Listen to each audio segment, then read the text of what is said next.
आपके बेटी के शादी का 1 तोला सोना आपके घर को चल गया था। जो चोरवा ने कांग्रेस करी गुजारिश करो, अगर आप एक जयंती का मुजाहरा नहीं करेंगे खत्म हो जाएगा। प्यार के निशान तो ये वो सब बेकार है, आने वाली कार है, ये वो सब बेकार है, आने वाले वो सब बेकार है। आपके निशान को वोट दीजिए और आपको मुन्सिपालिटी पे फिर से केसीआर साहब की क़यादत को मजबूत कीजिए। आप तमाम का कई फसादात हो गए हिंदुस्तान में, ये सारी चीजें कांग्रेस पार्टी के दौरे इक़्तिदार में। आपने गलत नहीं बोल रहा हूं।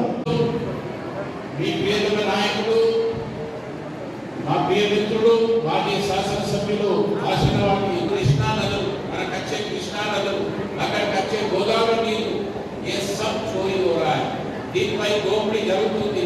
మనకు రావాల్సిన వాటలు మరి ఇక్కడ ప్రయత్నం చేసే ప్రభుత్వం లేదు, మనకు కొట్లాడే ప్రభుత్వం లేదు, ఢిల్లీలో అడిగే వారు లేదు।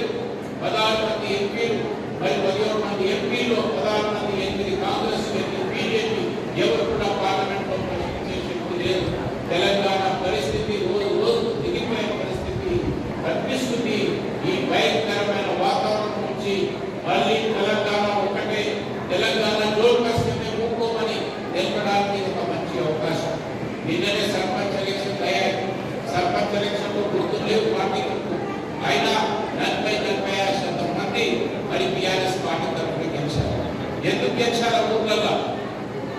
ఆ రోజు కేసీఆర్ గారు సమయానికి ప్రాక్టీస్ వస్తుంటే మరి సాఫాయి ఫస్ట్ క్లాస్ నడిచేది।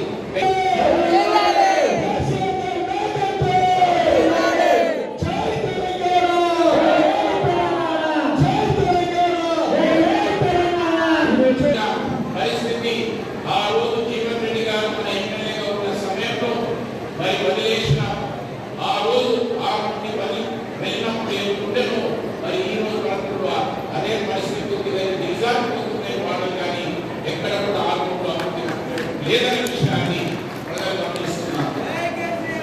ఆ రోజు చెప్పారు, తెలంగాణ సాధించిన మన నాయకుడు కేసీఆర్ గారి నాయకత్వాన్ని ఇంకా మన రాష్ట్రంలో కొనసాగితే మన రాష్ట్రం ఇంకా బలంగా అవుతుంది।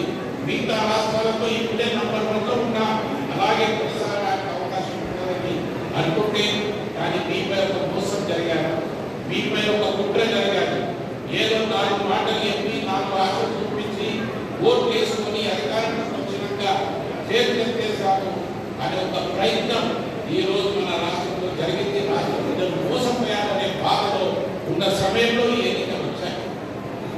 ఈ ఎన్నికలతో రాష్ట్రంలో ప్రభుత్వాలు మారాయి, కానీ ప్రభుత్వంపై ఒత్తిడి వస్తుంది, ఆలోచన వస్తుంది। हमको धोखा दिए तो बिल्कुल हम बदला लेंगे और बदलेगा वक्त, बदला लेने का वक्त अभी आपके समय आया। सो आप लोग इस पे अच्छी सोच से आप वोट डालने की నిన్న నిజామాబాద్ లో గణేష్ భాయ్ చేశారు। ఈరోజు మరి మన నాయకుడు జీవన్ రెడ్డి గారు ఈ మీటింగ్ కి ప్రధాన ఉద్దేశం, మున్సిపల్ ఎలక్షన్స్ వచ్చాయి, ఈ ఎన్నికల్లో మన పార్టీ తరఫున ఏ అభ్యర్థి ఉండాలి, మన పార్టీని ఎందుకు బలపరచాలి అని మీరు ప్రజలకు మధ్యన ఉన్నప్పుడు చెప్పుకునే అంశాలన్నింటినీ కూడా మీకు ఒకసారి వివరించడానికి మన నాయకులందరూ కూడా ఇక్కడికి రావడం జరిగారు। 2 సంవత్సరాలు అయిపోయాయి ఎలక్షన్ పూర్తయ్యాయి। 2 సంవత్సరాలలో అనేక ఆశలతో మరి అనేక ఎంతో భవిష్యత్తు ఉంటుందని ఆలోచనతో మరి కాంగ్రెస్ ప్రభుత్వాన్ని ఈ రాష్ట్రంలో మరి ఒక గొప్పగా పనిచేస్తున్న టీఆర్ఎస్ ప్రభుత్వం కేసీఆర్ గారి నాయకత్వాన్ని పక్కన పెట్టి మరి ఇక్కడ ఒక ప్రభుత్వాన్ని తీసుకొచ్చారు। ఎప్పుడే వాళ్ళందరి ప్రియతమ నాయకుడు తీసుకొచ్చి మాకు తెలుసు, నేరుగా తెలంగాణ తొలి ముఖ్యమంత్రి ఆ రోజు 2014 గెలిపించిన తర్వాత ఈ తెలంగాణ తొలి ముఖ్యమంత్రి కేసీఆర్ గారు మొట్టమొదటి పర్యటనలోనే జిల్లా దగ్గరకు వచ్చి 76 జీవోనిచ్చి ఒకసారి మొత్తం ఇచ్చేటట్టు తెలంగాణ తొలి ముఖ్యమంత్రి అది మన కేసీఆర్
పేపర్ మీద రాసిన వేల కోట్లు మేము తెచ్చినాం.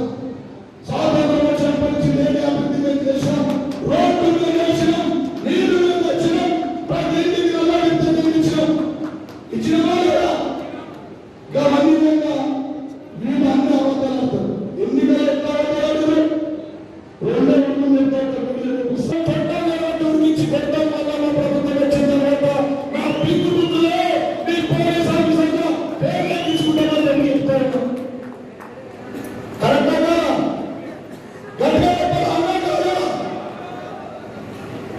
ఎందుకు చెప్తున్నంటే నిన్న మొన్న సచివాలయం నిన్న మొన్న కేసు బెదిరించుడు, కార్యకర్తలు బెదిరించుడు, దుకాణాల్లో బెదిరించుడు, మెడికల్ దుకాణాల్లో బెదిరించుడు, డాక్టర్లను బెదిరించుడు, వాళ్ళు బెదిరించుడు, చాయ్ దుకాణాలను బెదిరించుడు, చికెన్ దుకాణాలను బెదిరించుడు, వసూలు చేసుడు తిరిగేస్తారు. ఏ చాకీ అరవై ప్రజాస్వామ్యంలో ఏ పాటలో ఉండదు. కాబట్టి ఈ బెదిరింపులు పనిచేసిన విలేకరులు మీరు కూడా తిని పెట్టండి. లేకపోతే మా 60 లక్షల సైన్యం తిరుగుబాటు అయిందంటే మీరు ఎక్కడ మిగిలిన చెప్పి సందర్భం తెలుసు.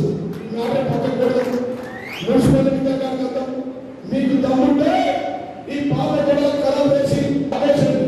మేము కనుక కేసు 10 ఏళ్ళలో మాకున్న పగడని రోజు ముఖ్యమంత్రి ఉంటుంది, ప్రజలు ఉంటుంది, ఎక్కితే సాగుతాయి దిగుతే కేబుల్ కొని ఉండేటండి ఉండేదా ఈ పోలీసులు ఉపయోగిస్తే ఈ ముసలి భక్తులు